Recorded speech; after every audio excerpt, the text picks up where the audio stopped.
BTB listeners, thank you so much for checking out today's episode. Listen, if this episode inspires you, do me a favor and take 5 seconds to shoot me a like and subscribe to the podcast. There are several more exciting guests that are in the pipeline, and I just can't thank you enough for your continued support, and let's keep paying the mission forward. Thanks for checking out today's episode. Today, I am interviewing one of the athletic trainers from Liberty University, Aaron Schreiner. He was the gentleman who actually helped my friend Stan Vaughn when he had a medical emergency as a Division I tennis player at Liberty. And he's been with the school since 2005. We talk about some of the latest trends with injury prevention in college sports today, some of the words of wisdom that he has for either incoming college athletes or folks that are just simply trying to take care of their bodies. He also has some really awesome words of wisdom when it comes to how to approach life and, more importantly, how to prepare for each and every day. This is an inspiring episode. Glad you're checking it out, and let's get into it. On today's episode of the BTB Project, today's guest is a seasoned professional who is part of the sport medicine staff at Liberty University. He currently helps the men's basketball program as the head athletic trainer, but I know him as one of the men that helped save my friend's life when he was playing tennis in college. Before his tenure at Liberty, he served as a graduate assistant at Tiffin University in Ohio, where he pursued a master's degree at Toledo. During his time at Tiffin, he worked diligently as an athletic trainer and helped the Dragons football program, extending his support to the men's and women's soccer teams, basketball, softball, and also baseball. With a passion for excellence and a commitment to professional growth, he became a member of the National Athletic Trainers Association in 2002, and he completed his bachelor's degree in athletic training at Taylor University in Indiana. And in 2002, he got his master's degree in exercise science with an emphasis in clinical kinesiology from Toledo. Aaron Schreiner, welcome to the BTB Project. Don't be afraid of the dark. Be careful with stars. Not every light is gonna guide you, baby. Welcome to the BTB Project, designed to empower listeners to identify their why and to live their best lives no matter the circumstances. My name is Coleman Gerhardt. A former athlete and motivational coach, I've had the opportunity to inspire thousands through my story and help accomplish what they are built to be. You'll be encouraged by each and every episode, and let's get into it. Yeah, when I blow up, I'ma soar high like Peter Pan. In real life, be living out my dreams. If I'm waking up, it's in a foreign land. Well, sometimes, again, the BTB Project has opportunities to have stories become full circle. And I had a previous episode a few months back with a good friend of mine, Stan Vaughn, who I met while I was a tennis instructor in Evergreen, Colorado, who got to play his collegiate tennis out at Liberty University in Virginia. And it brings me tremendous joy to be able to have one of the lead athletic trainers from Liberty University who specializes in the basketball program and who had helped Stan in the tennis program many years back. But I would like to welcome Aaron Schreiner to the BTB Project. Welcome, man. Thank you, brother. Thank you. Look forward to it. Stan's a good dude, by the way. I loved your previous episode. It was well done. I appreciate that. And, you know, as I mentioned, Stan and I go way back, and I'm just really excited to dive into your story because being a former college athlete and still being heavily involved in coaching and high school sports, I come across athletes all the time that are either trying to prevent injuries or overcoming injuries. And I would love for you to share with the listeners a little bit about your background. I know you've been with Liberty since 2005, and it would be awesome just to hear how long you've been there and really what got you to athletic training in the first place.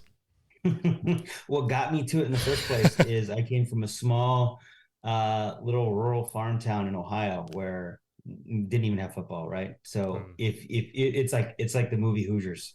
Basketball was everything. In about 8th grade, I realized kind of in a hurry that I can't hoop at all.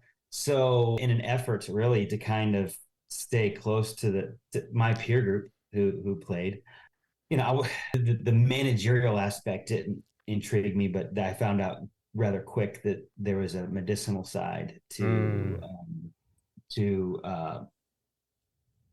being around sport, right? Mother's a nurse, and I've always had kind of speak that language, understand that world a little bit. So that's kind of how it started. I suck at basketball. Realized that you can be involved in athletics through medicine. Yeah, that's kind of how I started. I would tell you by my sophomore year in high school, I had an idea of what I wanted to do. Definitely by the time I was in college, I knew exactly what I wanted to do as far as the profession. At first, I thought I wanted to get into like EPL, like international soccer. It's actually why I took. Okay. Liberty was my only D1 offer at the time out of grad school. Gotcha. I did my undergrad at Taylor in Upland, Indiana. Yeah.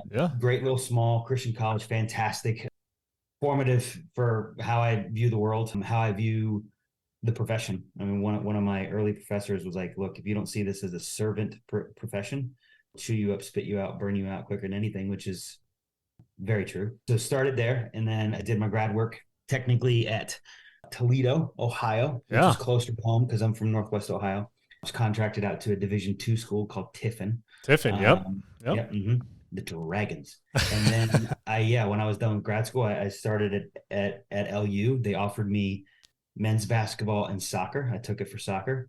I worked soccer for 1 year, and then our staff grew, and then I was actually moved to football, basketball. So nowadays basketball is year round, like they don't stop. Right. Back then there was more of a hard pause.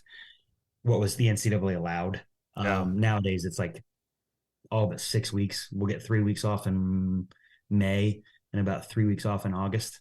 We're actually in our last week of summer workouts right now. Okay. So that's how. So yeah, I've always done basketball at Liberty. I've done some stuff. Actually, the busiest year I had was the 1 year that they pulled me out of football because basketball was becoming more full time, and they wanted to give me some more ancillary sports. So they gave me men's and women's tennis, cheerleading, which we brought into the fold underneath athletics, and obviously stayed with basketball. And that was the year when Stan decided to try to stop breathing.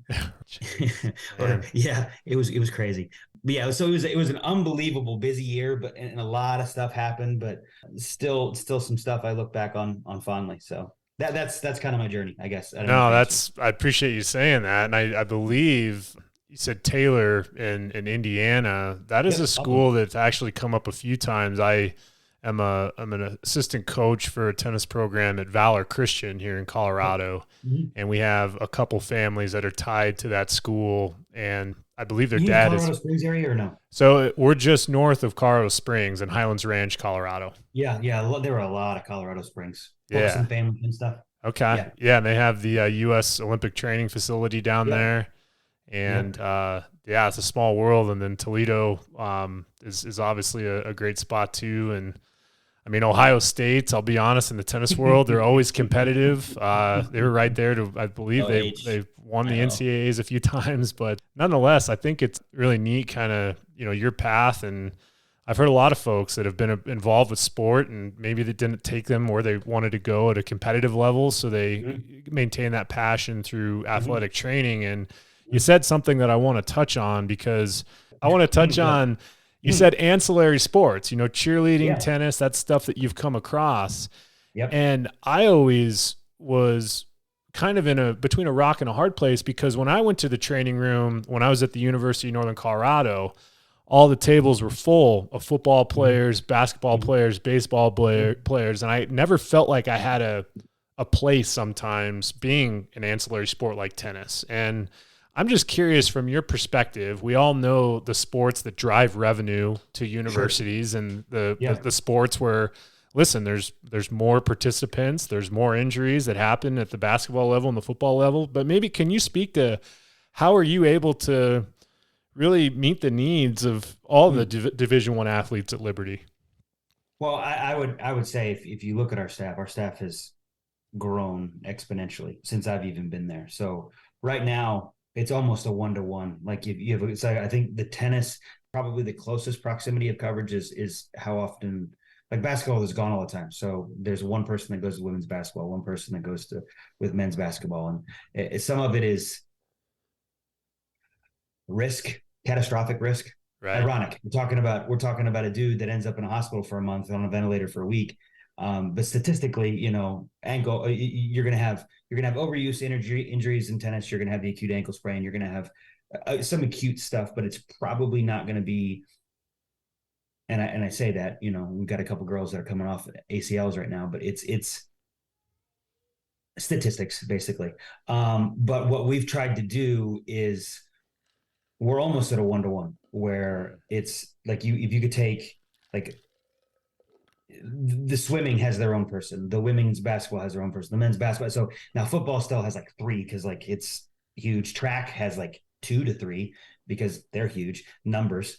So that's kind of what drives that. And I think to your point, you can fall back to what I think they had previous models where it was just, 5. Well, if you look at, if I'm correct, UVA has recently, when our profession decided to stop having graduate assistants, what they were doing is they were taking in so many GAs a year and say, all right, you're going to go cover men's and women's tennis. Yep. You're going to cover golf and help out with track or something like that. What they realized is the GA pool, people that were coming to get a master's degree, you throw them a little stipend and they work for you for 2 years. That was all going to go away. So it's the whole thing of like, if we still want to take care at a high level, we need more boots in the ground and we need, more permanent. So we run kind of like an intern model where we don't have GAs anymore, but we still have a staff of, we're actually looking for 2 positions. So if anybody's interested, we got positions at LU. There you go. That out there. I give you my cell number. Email address, aschreiner@liberty.edu. Yes. I'll put it in the podcast notes, man. I got you. No problem. But no, I think we're right now at 17 is our number. Like we have full-time athletic trainers. Okay. 17. And then that's, I think some of your high majors have like things like rowing and stuff like that. So we don't. So, but our numbers are comparable. I mean, I guess to answer your point is it takes a village. Right. And one thing, as you've seen, even since I worked tennis with Stan, that year I had men's and women's tennis, then cheerleading, and then my basketball guys. Wow. We then that very next year split and said, all right, the girl that's working women's volleyball and women's basketball, that's too much for one person. So we ended up having in a small little training room another person. They went women's volleyball, you're going to take cheerleading. Women's basketball, you're going to take men's women's tennis. And then I pulled away from those 2 things and they gave me like golf and then rehab coordinating kind of thing. So it's like we've added more positions so that you can, to your point, if there's not enough people, tennis becomes, or maybe your ancillary sports just becomes acute management. You can't, I think the profession is changing. And I think it's one of the things you want to talk about. The profession is changing from less just Band-Aids and make sure nobody dies. Now, don't get me wrong. You need to have people around when someone pulls a Damar Hamlin and, right. Right. Freaky, right? That's not ever supposed to happen, but it does. So you've got to have things in place where you can deal with the unforeseen acute things, the crazy things like Guillain-Barré that no one planned for. But now that you want, I think what you want to get to, what you're seeing now is a hybridization, like with sports performance, like how I play off of and interact with my strength coach on a daily basis for men's basketball. Like you can't do that if you're not around every day. Correct. So if the women's basketball athletic trainer was also covering volleyball, you can't do that. Now we're in a position where you can start doing that and it looks different and you can spend more time with a tennis athlete kind of going, the coach is coming up to you and you're like, what's up with their mechanic? Like, Yep. there's one thing, if we could do, you said it, like we said, if we could do preventative, an ounce of prevention is better than a pound of cure. Mm. I think that's kind of where this profession is going. At least I think where it should go. If you look at an NBA training room, like the Washington Wizards facility, they will park, they walk through like a locker room area, they move through the training room, they encounter the trainers that might be getting guys ready to practice. They walk past the office of head athletic trainer, director of performance / strength coach, nutritionist, mental wellness dude or lady. Yep. And then they're into literally they're following a corridor that goes from locker room, training room, office space, weight room, practice court. And then you reverse that on the way out the door. And it's this whole thing of it takes a village, or at least at a high level, if that's what you're trying to get after. You have to. Yeah. I mean, what I understand is your position, you would much rather be proactive in 100%. your athletic training rather than reactive when 100%. you're reacting to an injury. And I think I'd love to hear more about, I mean, obviously the Liberty basketball program is a very competitive program, and out here in Colorado, at the NBA level, the Denver Nuggets just celebrated a world championship, and I watched Jamal Murray come back from that devastating knee injury. And I'll be honest, I've seen a lot of knee injuries in tennis and a lot of hip and adductor injuries. And I would just kind of love to hear from you on what you're seeing these days. You said a couple gals that you've come across are fighting some ACLs, but what are you seeing? And, maybe give the listeners kind of a heads up of what they can do proactively before going to a college program to where they might be, open to these types of injuries. If we're doing things right, I think you'll always have your kind of outbreaks, your rashes, where it just seems like we got another one. And I would tell you from year to year, it's like one year was plantar fascia. The next year I don't know. It's funny. You gotta have to laugh at it. But the hope would be is if prevention can work, because if you look at the tenets of athletic training, prevention is actually one of the first ones. But again, if you're short staffed, it gets pushed back because you don't have the assets or if you don't have a good relationship with a strength coach, it doesn't work. But when it does work, the hope would be, you see less of the ACL type stuff, the big bad, if you can mitigate time loss, I guess that's the thing. So that would be the hope.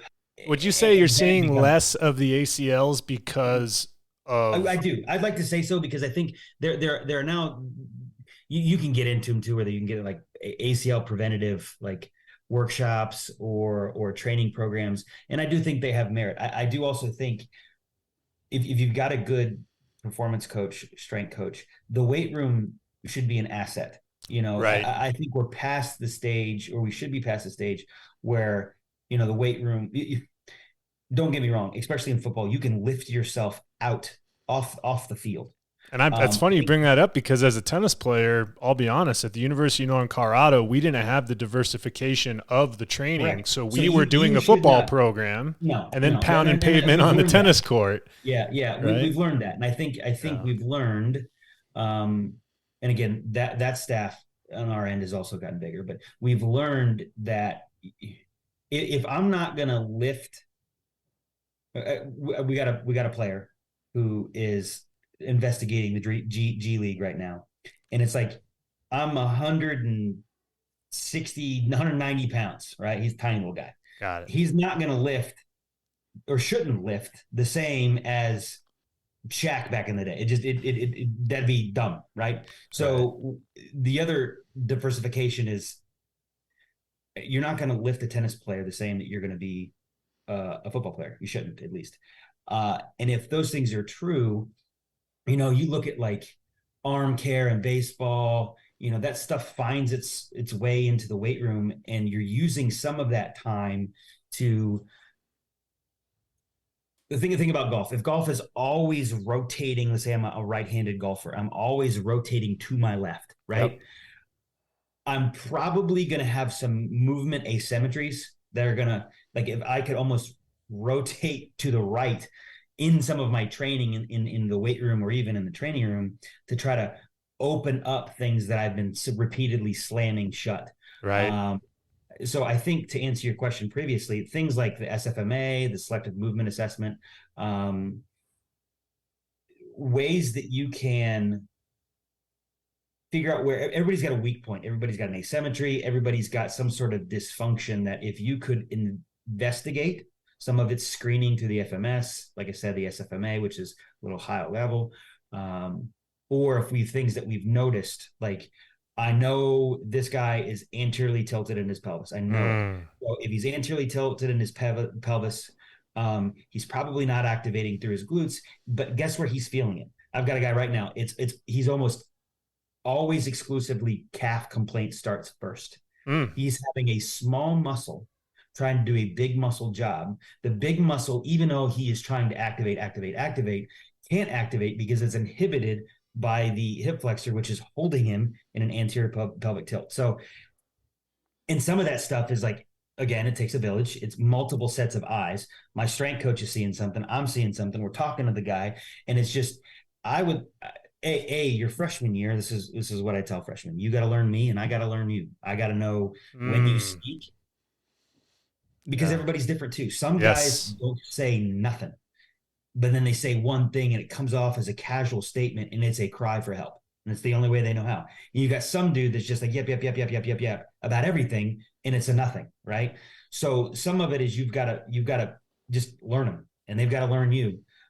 But my hope is by someone is in a pro organization, you'd like to say you have a guy for more than 4 years, but let's be honest, with contracts and stuff, you might not. But in college, if you can have a guy at our level, because we're not one and doneers, if we can have a guy for 3 to 4 years, my hope is by the time he's a junior and a senior, he's feeding himself. I'm just helping. And we've taught him through his freshman, sophomore year, what to listen to, how to correct certain things. And it's almost like how you system changes over time. I've got another guy that I don't know how we got him through his freshman year, but we did by the grace of the Almighty. He's going into his 5th year, his COVID year, and the best he's ever felt. And it's the thing is he's just he's learned to listen to his body, understand what it's telling him, how to communicate it to me, and kind of develop the routine that his body needs. And without that, it would have been 10 years ago, that guy, I would have spent this year and probably the year prior just literally holding him together with duct tape. Yep. Now I don't do that.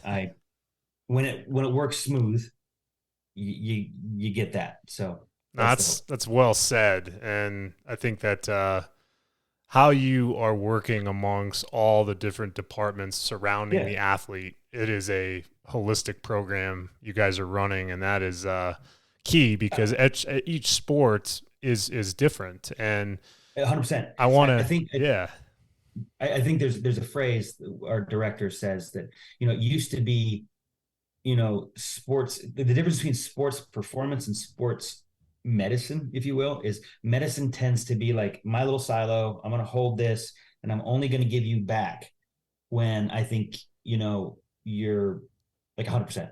Or like you've checked the box. It's been 6 months. You should be good. So well, you can go back. Now it's more like sports performance it's a continuum. Like let's take the ACL timeline. Traditionally, it was just you're gonna be over here in the training room prison for 6 months, and then you can get out. And if you're strong enough, maybe you can go play. But there's no transition to what functional sport looks like. Like you're great on a knee extension machine, but you barely know how to time a ball up anymore. You go to slide, you really don't trust it. Now we're changing mechanics because you don't trust it. So what I think we try to do now better is I kind of say who's the quarterback for what phase. If acute, it's probably going to be me. But like we had one kid, major knee injury. He was limited in his motion, but my strength coach, like I would do his rehab, the volume, but then he'd go up in the weight room. He would just be in a lunge position that was approved, like the range that he was in. And he would literally just throw jabs and hooks, holding this isometric position, and just, he was going after his legs, but he wasn't doing it in a way that was ballistic or unapproved. And it's, but then you watch him and he transition, he's doing he starts doing less with me. I'm just prepping him. The weight room is the volume of his work. And then I'd put like some band-aids on afterwards. And it's just this whole thing of like, you can see the train moving. And then with each phase, the kid's more and more confident. So by the time we released him, there was no question. Yeah. It takes planning. And it does. I think the common thing I've said so far is it takes a village. Right. And it takes a really good communication. You've got to trust, you got to trust the team you're working with. Cause that's the other thing. If you can communicate all you want, but if you don't trust, it doesn't get you anywhere. Coach always says the thing, truth doesn't transform, trusted truth transform. You can know, but until you trust it, it does not have it cannot affect you if you don't trust it. At the end of the season, each and every year, and again, you've been doing this since 2005. I mean, what is considered a good year for Aaron Schreiner?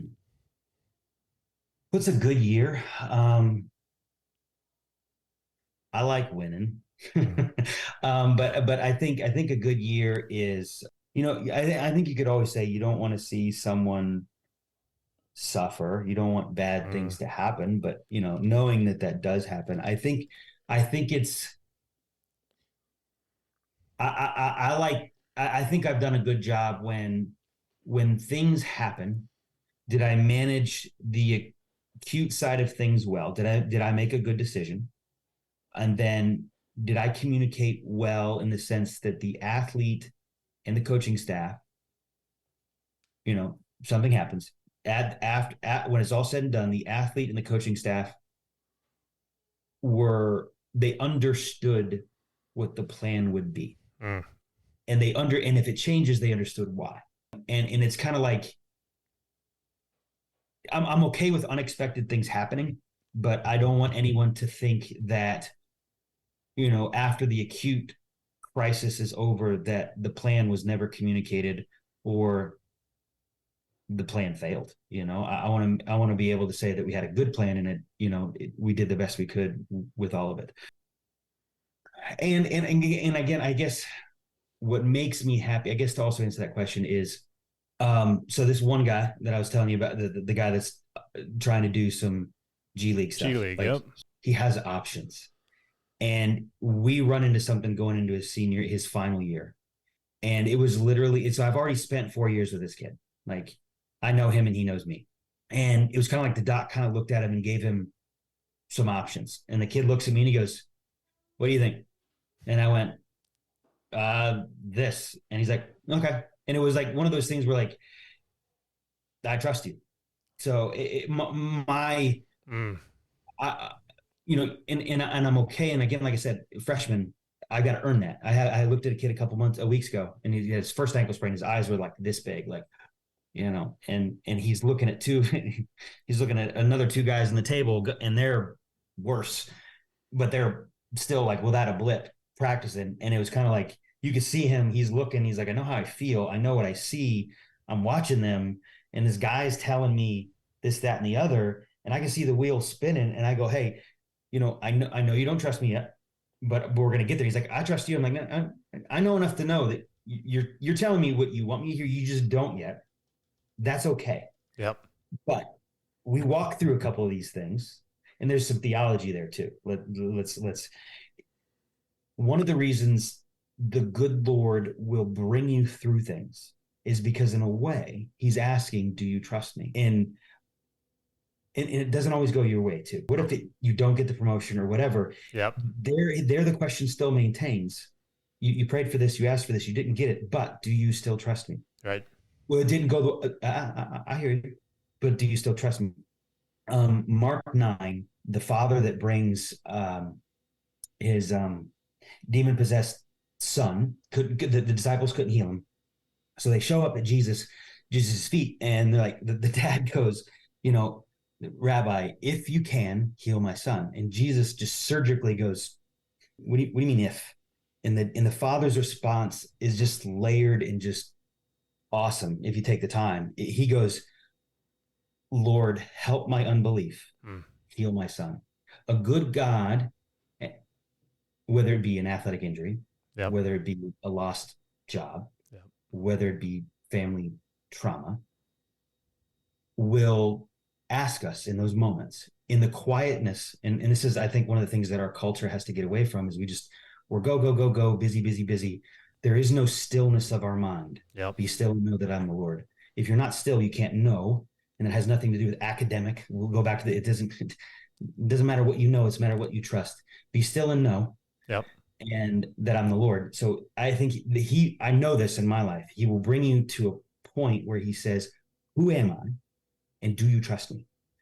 And if the answer is no, he's still okay with that. Yeah. He just wants you to be flippant honest enough to say, you know what? I don't know if I trust you. And in that moment, God can go, okay, I can work with that. Right. So, and it's just bringing us to those moments. So I don't even know how we got to that. No, it's beautiful. I mean, that's really what it comes down to. And I think, and I shared with you before we hopped on that, coming from my background of college athletics, and I'm gonna start with a quick story and then get your feedback on something that you experienced. Is, my senior year of college, I was kind of, building that trust with the training staff, and everybody on the training staff was like, man, this guy has a bad back. And I had a lot of issues with just kind of instability in my core, tight hip flexors, just because I was overused with, kyphotic and thoracic scoliosis and things like that. And I was able to kind of compensate with a very unusual way of developing other muscle groups that kind of allowed me to get away with the deck of cards I was built with genetically. And it led to an injury my senior year. I was training for the spring season and went down with numbness in my left leg and a sharp pain in my lower back, and went in to get an MRI. And when I did the MRI, the nurse kind of scratched her head as the image was being taken, and they asked me to come back 2 days later to do it with contrast. And after I did it with contrast the second time, they said, well, you have 2 bulging discs. That's why your back hurts. But we also found this benign tumor in your spinal canal called a schwannoma, a neural sheath tumor that was connected to my cord, about the size of a golf ball. And they said in 2 weeks I needed to have it taken out. Otherwise, it could cause paralysis from my waist down. Wow. So I then basically got really acquainted with my athletic training staff, because I actually had to play one more tennis match in order to satisfy my scholarship, because I had to play a certain number of matches in order to have the scholarship. That's how it was written. The money. Right. So I ended up getting shot up. I got an epidural, and a couple days later I was on the tennis court and ended up winning a match in 3 sets somehow, some way. And 24 hours later I was in surgery. Yeah. I share all of this because part of my journey was the recovery side of it. So I had lost function of bowels and bladder. I was in adult diapers for 13 months trying to finish grad school because I had trauma from basically it's get the tumor out. Yeah, a scalpel's between the tumor and the cord, and if you get any sort of the nerves there, you're in trouble. Nerves hold grudges. 100%. Yeah. So what's fascinating is I go through that experience. I end up becoming a coach, and I end up in this town in Evergreen, Colorado, and I come across this guy, Stan Vaughn.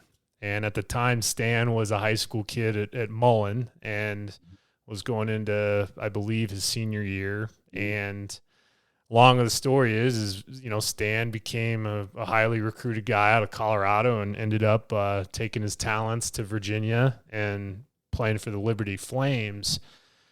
And all of a sudden, and this is where I want you to kind of take over as I've, set the precedence of just, you've seen a lot. You've seen some common injuries. You've seen, the preventative maintenance side. But when you have a one-off, it's something that you remember for the rest of your life. And I would love for you to share to the listeners, when I say Stan Vaughn, what comes to mind for you? Interesting, actually, one of the most vivid memories I have with that is seeing his mother for the first time. So he, comes from Colorado.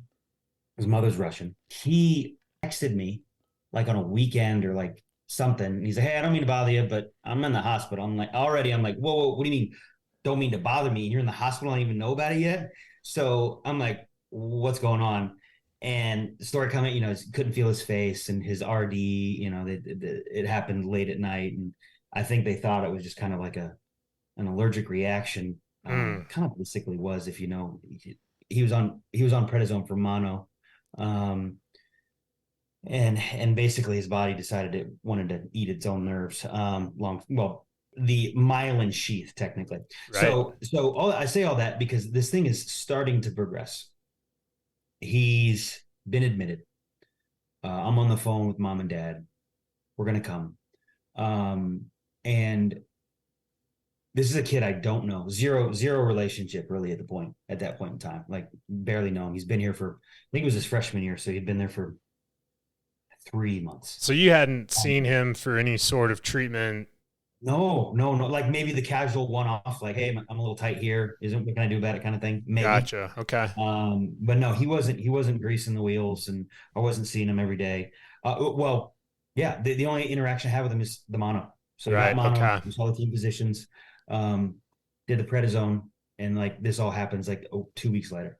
And actually that's kind of in literature nowadays as they try to figure out Guillain-Barré. They really don't quite understand it all the way. But so my hackles are up a little bit because mom and dad are coming, and I can just imagine, what do you mean my baby's going to be put on a ventilator? What are you guys doing here? What is this disease?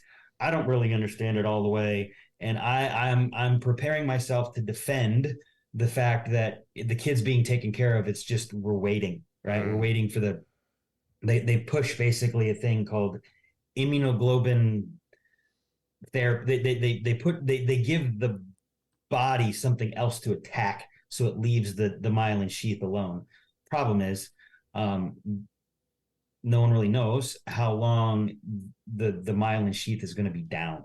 Right. So it's so you have this progression, then you got to try to stop it, and then it kind of regresses. But so anyway, like I said, the thing I memorized, or I see, if I had a one-word picture, or it's not even Stan, it's his mom, round in the corner. Man. And it was they. So it's Stan's stepfather and his mother. They took the tension out of the room. It was like, yeah, crazy thing. We had an aunt that had it back home in Russia like a year or two ago. Like, we're cool, and we're not cool. Like, he's still like progressing. Like he's now like can feel it in his chest. They haven't intubated him yet, but they're like watching him, and he's not getting better. He's getting worse day by day. And mom and dad come in and they're like, "We're good. We got it. We trust the process, basically." And I'm like, okay. And because I was freaking out. I was going to say, I mean, in that moment, you've seen athletes you've probably seen athletes right after injury. You've seen athletes in pain. You've seen athletes suffering. What did it mean for you to see Stan in that hospital bed the way that you saw him?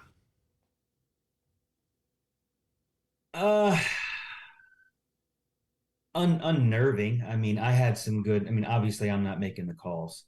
We have some really talented physicians that surround us. The consensus was, the measures that they were taking, even when they sedated him, was an act of prevention and safety. And like, we don't want to get to a point where but they had, of course they're telling us they had full expectation that he was going to come back. So I at that point, it helped that mom and dad were calm. If mom and dad would have been understandably concerned, it would have made everything worse, because now you're trying to and it's almost like, I guess, to answer your question, I get paid. Part of my job is to be calm and breathe reassurance into the situation, even if my mind is screaming. Like I'll joke with my guys that, the Kevin Ware situation where the guy does from Louisville and his leg snaps. I actually know who the athletic trainer was that took care of him, and I've since asked him, like, "Hey, how was that? Was that crazy?" He's like, "Man, it was nuts." But if you watch the video, Patino is white as a ghost. There's a dude that literally throws up in his lap. He literally watches the jumper go. He hears the bone break, and then you see him look at Kevin and then throw up in his lap. So, but if you watch the athletic trainer, Fred, Mr. Henner, he's there. He basically puts his knee on the kid's chest, covers it up with a towel, and is in control. Like, he's not going to do anything.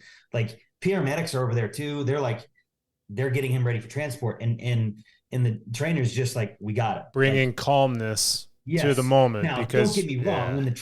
When the truck leaves and everybody else goes back to playing a game or doing practice, I'll be the first to admit I'll probably be in the corner puking in the trash can because the adrenaline's going to wear off.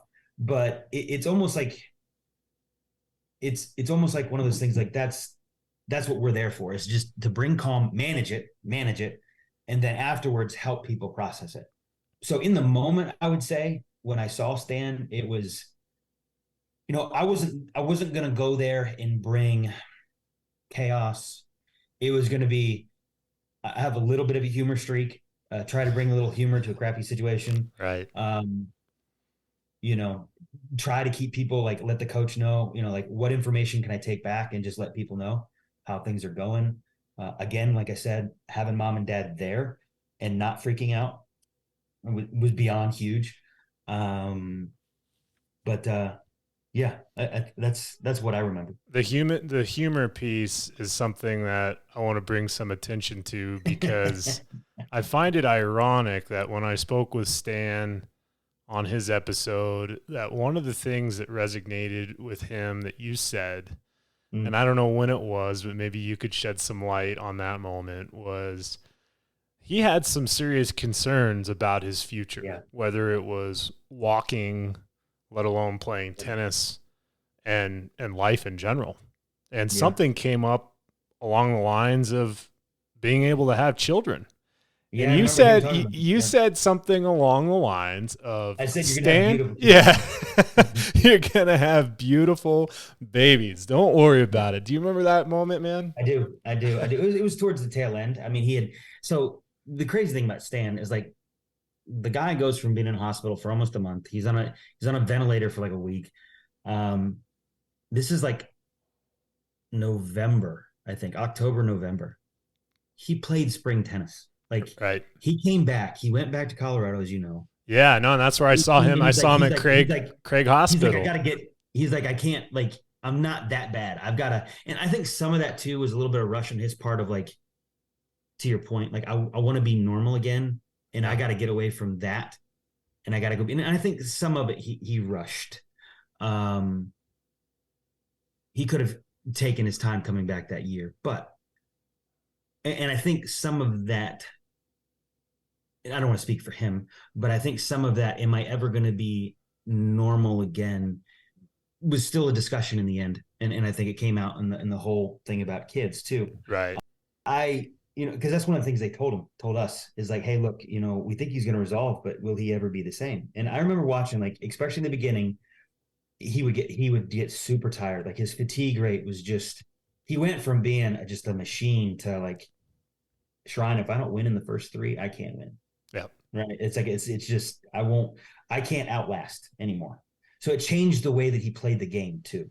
And I think sometimes too, that there's another theology point is, we pray, we want answer in the immediacy. And sometimes God says, wait, my grace is sufficient. Wait. And it's kind of like, you just get to the point, like, how long? Like, that's when Abraham got in a problem. Like, how long am I going to wait? Well, I can make my way with Hagar, and we'll do it that way. Well, that's not the way it was supposed to be. But I think that's when it gets, that I almost think is harder than the trauma. The waiting is harder than the trauma. And I would, it's almost, well, if you know Stan at all, like, that's one of the things, like, him just saying, hey, am I ever, that's him saying in a loud voice, even though it's a diminutive statement, yeah. Am I normal? Like, is this my new normal? Like, will this ever change? And it's good to hear that he's doing, it's taken a long time. It has a lot slower than what he wanted, But I'm glad I'm glad he kind of said, like, I spoke prophetically or whatever, but I wouldn't quite say that. I was just trying to be positive. And like, if you've seen Stan Right. and you've seen Lily, they're beautiful people. There in Absolutely. my mind, there was like zero doubt that they were going to have beautiful children. But I think So what's really neat though is in that moment being positive, you know, and yes, tying this back to faith yeah, and yeah, just yeah, life yeah, in yeah, general, right? yeah, As athletes, we can beat ourselves up pretty yeah, easily with negative yeah, self-talk, yep, self-doubt, and yep, the power of positive affirmations. yep. And And yeah, bringing context back, and right. I think it's easy. One of the things Coach talks about, process over performance or product, even, right? People say that, like, honor the process. And it's kind of like, it sounds cliche. To live that is really hard. But I think what that does is that gives you the ability, if you can live that way, is it gives you the ability to kind of find that you're never too high, you're never too low, you're just climbing, you're staying on that trajectory. And you know that just because you hit a game-winning shot, okay, I'm not going to think that much more of myself. I mean, my confidence is my confidence. My reps are my reps. I trust my teammates. You know, it's just, it is right. The And MJ quote, I've made a lot less than what I've missed, right? yes, And yeah, just yeah, yeah. trusting the process and Just trust 1% the better process. every day. Yeah, and I think they're also, this is why I love sport. I think sport and the teamship principles in sport, whatever, whether it's tennis, basketball, what I love about sport is I think there are moments of divine kind of revelation of like, there's substance to it, how we're supposed to live in a community. And we're not meant to live on our own.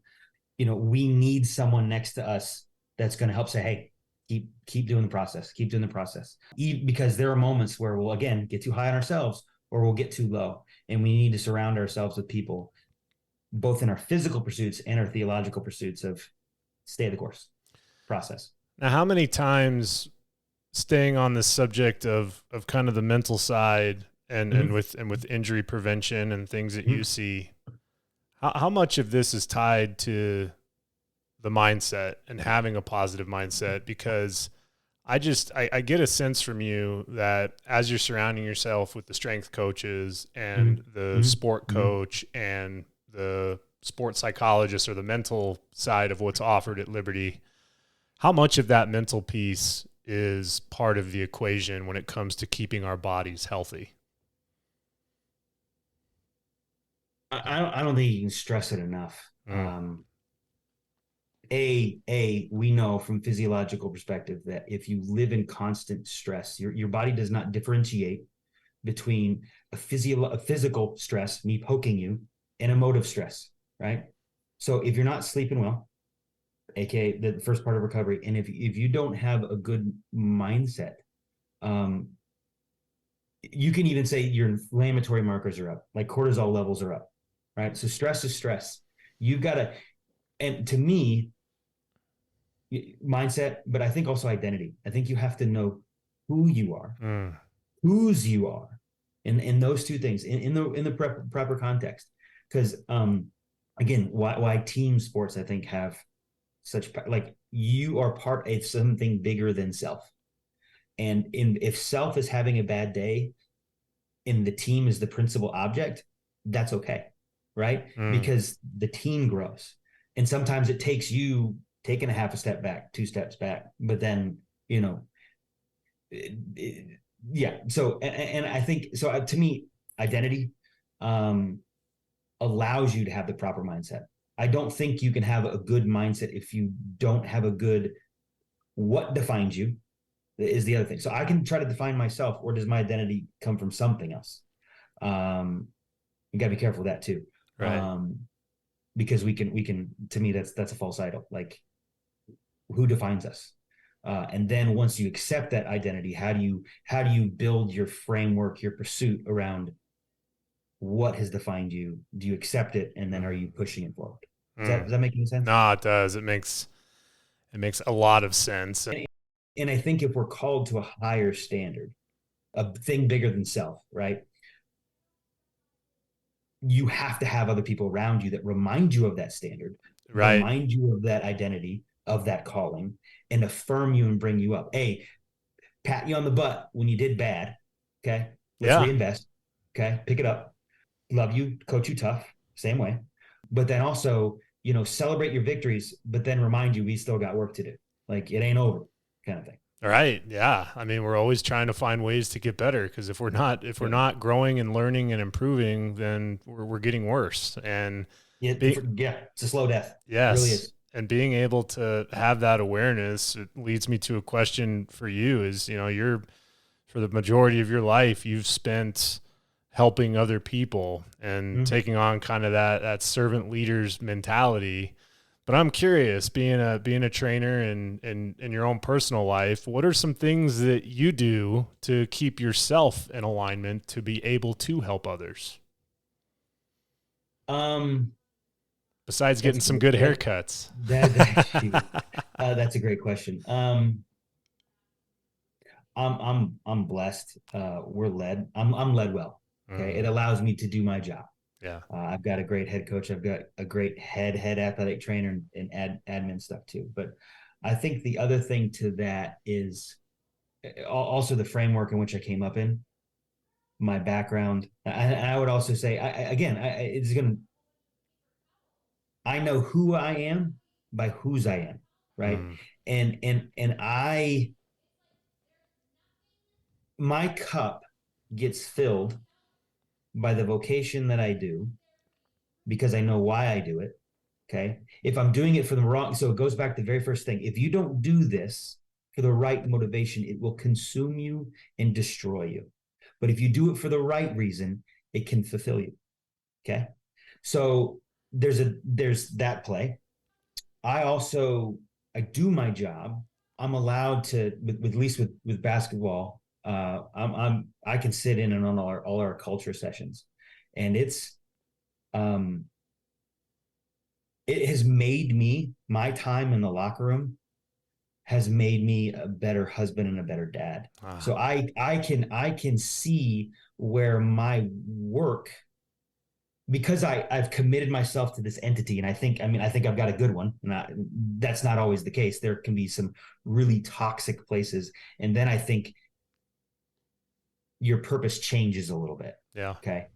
Sometimes you're meant just to be the only glimmer of hope and life in a situation. You just got to just know that's where you've been planted, and you've got to grow and you've got to flourish. And it never is about you. You're there for a reason, and my grace is sufficient. Do you trust me? And all those things that, those can be traumas, just like blowing your ACL out can be a trauma. Right. But since I've found myself in a good place, the non-tangible things that my work gives me, because my profession is long, that week, I won't lie to you, but those things allow me to approach the day to day in the proper context, and their gifts, that the team is gifts, if that makes sense. And, yes. And they help. But I think it really always goes down to mindset, identity. I know who I am. The coach has a great phrase. You cannot give away what you do not possess. I want that to be true. I want to learn things so that I can give them to my kids, to my wife, to my athletes, and my experiences, all of our experiences, like the job that we have, the sport that if we're young enough, I'm too old, the sport that are they giving you experiences that can teach you something about, again, who you are, whose you are. And then once you accept those realities, now can you begin to give yourself away? Because we're not designed, I don't believe, to just hoard. Yeah. We're designed to learn, grow, develop, and give. If you don't give, then I think we get stuck in that trap where it's about me, and now I'm focused on, well, I didn't make the show, it didn't go well again, it's not about you. It's not. So no, it's well said. And it leads me to one final question for you, just to kind of tie this all together, because you've seen a lot, Aaron. It's unbelievable, your story, your journey, the number of athletes that you've been able to help and guide in collegiate sport. And obviously being a husband and a father, I can relate a lot of moving parts on my end with 3 kids and 13 years of marriage. So I'm holding on to the handlebars as much as I can. And obviously our connection with Stan and Lily and their beautiful baby girl and all of the tremendous blessings that they have in their life. But, it just kind of makes me reflect to, I've been able to be around high school athletics for 16 years. I got to play Division I and do a few semi-pro stuff, and I am very taken back and honored to have done that. But the thing that really makes me tick is, as you've mentioned, that opportunity to give back and to impact others. And when this is all said and done and you ride off into the sunset of athletic training, I would love for you to maybe take a second here to reflect. And, you've seen a lot, you've done a lot, and based off of who you were when you were that 16, 17-year-old self, trying to figure out basketball and maybe realizing that there's a lot of guys that can jump higher and run faster than you, but, you finally get into athletic training and it goes from there. But I just love, based off of what you've learned and what you know now, if you had to give yourself advice in that moment back in the day, what would be some words of wisdom that you would give yourself? That's great. I think back then I cared a little too much about what people thought, who they thought I was. Right. I mean, I grew up a pastor's kid. I knew things. I mean, I had a probably fairly established identity, at least to what I thought. It hadn't probably been challenged much. I would have encouraged myself to put myself in positions where I was forced to trust, that weren't necessarily safe, forced to kind of challenge maybe how I understood or even viewed myself in the surroundings that I was in, but be okay with the tension and dichotomy. A lot of and I think you see it in sport. I mean, you can look, it doesn't matter how gifted a kid is, and we're in a really safe place. Like, both I would say, even in tennis and basketball, like we're in a safe place where I think kids are taken care of and loved on regardless of how they perform.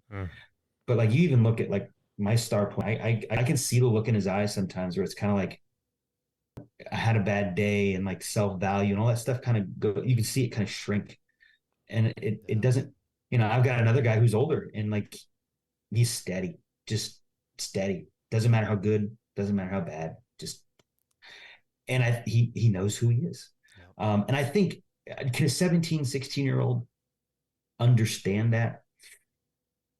I don't know. I think it takes the journey. I think it takes the bumps in the road. I think you have to be okay, again, with what other people think about you and the other bumps in the road that come along with it. Because if you are willing to keep prodding through the bumpy road, trusting that it's going to take you in the right place, I think the outcome is good.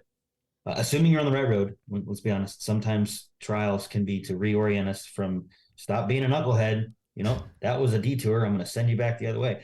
But assuming we are yielding ourselves to the proper way, learn to trust just a little quicker. The other thing I'd say is when you fall down, get up. Yes. Get up a little quicker. To me, that's the definition of maturity. It's not so much, hey, I should fall down less. I should. But when I fall, do I get up a little quicker? Just one step quicker. Because I think the issue with negative talk in sport, how do I silence that? How do I reorient that? How do I get back to center and go in the right direction? And then theology, how do I stop beating myself up? Yep. Okay. How do I own it, ask for forgiveness, and then move? Leave it at the foot of the cross and move. Right, right. Or do we just stay there too long? Yeah. So I would say 17-year-old, trust more, get up quicker. Don't worry about other people as much. Just learn your identity a little quicker. Aaron, it's wise words, man. And there's so many nuggets that myself and the listeners are going to take away from this conversation. And first and foremost, I just have to say thank you. Stan is a good friend of mine. And I never thought that I was in a hospital bed in college, sharing that story to him before he was in a hospital bed in college, that it would lead to me praying over him at Craig Hospital when he got back here moments before he was able to get back on the court. with you guys. So I can't thank you enough, leaning on your faith to have the Lord work through you to help a dear friend of mine, and more importantly, all of the athletes that you've been able to cater to over the years at Liberty.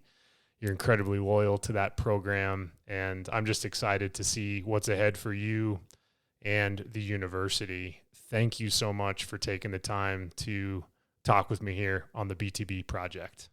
My pleasure. Thank you. Awesome. Excellent words from my time with Aaron Schreiner, and being able to understand the importance of trust and learning to trust sooner rather than later, I believe was a big takeaway from this conversation. Sometimes in life we can walk pretty cautiously or assume that, people don't have our best interests and things like that. And when it comes to athletic training, or when it comes to being an athlete, being able to trust your body, being able to trust the people that are around you to help you and to support you, allow you to have the support mechanisms you need to do anything you want in life. And there's so many great takeaways from my conversation with Aaron. Do me a favor, if this is a podcast that has resonated with you, please like and subscribe. Better yet, if it's something that you think a friend or a colleague could benefit from, go ahead and forward it to them and tell them how it's resonated with you.